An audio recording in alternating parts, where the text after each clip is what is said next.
আসসালামু আলাইকুম রহমতুল্লাহ। সবাই কেমন আছেন?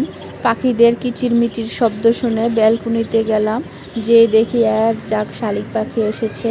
তারা কি সুন্দর কিচিরমিচির করে গান গাইছে আর খেলা করছে, কিন্তু তাদেরও যে শীতে জুবুথুবু অবস্থা, তাদেরকে দেখেই বোঝা যাচ্ছে।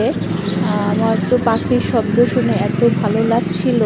আর এইখানে অনেক টিয়া পাখি আসতো, কয়েকদিন ধরে তাদের দেখা পাচ্ছি না, তাদেরকেও খুব মিস করতেছি। আর এই দেখেন কি অবস্থা, একদম কুয়াশায় ঢেকে যাচ্ছে আর এত ঠান্ডা বাতাস, তাই আর বেশিক্ষণ ব্যালকনিতে বসে থাকতে পারলাম না, খুবই শীত লাগছিল। আর সন্ধ্যা হয়ে গিয়েছে, তাই একটু ওটস প্যানকেক বানাচ্ছিলাম। খুবই ক্ষুধা লেগেছে।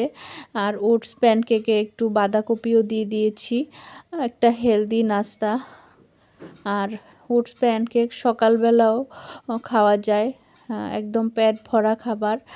আর সাথে আছে চাও বানায় নিচ্ছি। আর শীতের মধ্যে চা খেতে খুবই ভালো লাগে। আর সব সময় মিষ্টি জাতীয় খাবার ভালো লাগে না, ওটস প্যানকেক বানালে একটু স্পাইসি করে বানানো যায়, সেজন্য খেতে খুবই ভালো লাগে।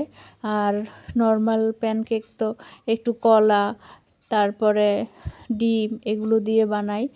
আর এইদিকে শায়রি সামরিন কম্বলের নিচে বসে দুষ্টুমি করতেছে, আমিও ওদের সাথে একটু শরিক হব। এই শীতের মধ্যে কম্বলের নিচে একবার ঢুকলে আর বের হওয়া যায় না। আপনাদের কি অবস্থা?